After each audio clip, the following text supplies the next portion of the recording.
1.5 డేస్లో ముంబైలో మేము ఏం కవర్ చేసామో చూసేద్దాం రండి. ఫస్ట్ వన్ వచ్చేసి గ్లోబల్ విపాసన పగోడా. ఇది ఒక స్పిరిచువల్ ప్లేస్. అండ్ నెక్స్ట్ వచ్చేసి బ్యాండ్రా ఫోర్ట్. ఇక్కడ నుంచి అయితే ఫ్లైఓవర్ వ్యూ అయితే చాలా అంటే చాలా బాగుంటది. అండ్ థర్డ్ వచ్చేసి బ్యాండ్ స్టాండ్. ఇది ఒక బీచ్ అండ్ బిల్డింగ్ కూడా ఎక్సలెంట్ గా ఉంది. అండ్ ఫోర్త్ కూడా జూహు బీచ్ దగ్గరికి అయితే వచ్చేసాం. 12 అయినా క్రౌడ్ అయితే మామూలుగా లేరు. అండ్ ఇది వచ్చేసి one of the iconic railway stations లో ఒకటైన ఛత్రపతి శివాజీ మహారాజ్ టెర్మినస్. లైటింగ్ లో అద్దరిపోయింది కదా. అండ్ నెక్స్ట్ వచ్చేసి గేట్ వే ఆఫ్ ఇండియా. చూడండి మార్నింగ్ వ్యూ అయితే సూపర్ ఉంది. ఇది వచ్చేసి తాజ్ హోటల్. 26/11 టెర్రరిస్ట్ అటాక్ అయింది కదా ఇక్కడే.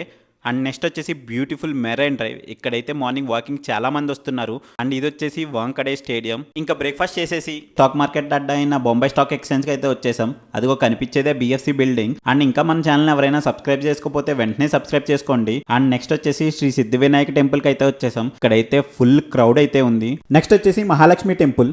మన ఛానల్ ఎక్కువ మందికి రీచ్ అవ్వాలంటే మీ సపోర్ట్ ఎంతో అవసరం ఉంది. వీడియో నచ్చితే ఒక హార్ట్ సింబల్ కమెంట్ చేయండి. ఇది క్లాక్ టవర్. దీని హైట్ అప్రాక్స్ 85 మీటర్స్ అయితే ఉంటది. నెక్స్ట్ అయితే ఈ హజీహాలి దర్గా దగ్గరికి అయితే వచ్చేసాం. కుబేరా మూవీలో ధనుష్ ది చిన్న షాట్ అయితే ఉంటది ఇక్కడ. ఇదే యాంటీలియా బిల్డింగ్. అదే అండి అంబానీ హౌస్. 15,000 కోట్లు అయిందంటే ఈ బిల్డింగ్ కి. ఇంకా ఏదైనా షాపింగ్ చేద్దామని ఫ్యాషన్ మార్కెట్కి అయితే వచ్చేసాం. ఇక్కడైతే చాలా వెరైటీస్ ఉన్నాయి. క్వాలిటీ అయితే బాగానే ఉంది, బట్ బార్గెనింగ్ అయితే చేసుకోవాలి. ఇది వచ్చేసి కొలాబా మార్కెట్. ఓజీ సినిమాలో చెప్తాడు కదా కొలాబా పోర్ట్ అని, అదే ఇది. ఇది ఏదో ప్యాలెస్ అనుకున్నా, కానీ మున్సిపల్ ఆఫీస్ హెడ్ క్వార్టర్స్ అంట. ఈ థియేటర్ వచ్చేసి 1938 లో కన్స్ట్రక్షన్ చేశారంట. అన్ని కంప్లీట్ చేసుకుని ఎయిర్పోర్ట్ కి అయితే వచ్చేసాం. త్వరలో ట్రిప్ యొక్క డీటెయిల్ లాంగ్ వీడియో అయితే అప్లోడ్ చేస్తా. మన వీడియో నచ్చితే లైక్ చేసి మన ఛానల్ సబ్స్క్రైబ్ చేసుకోండి. Thank you so much.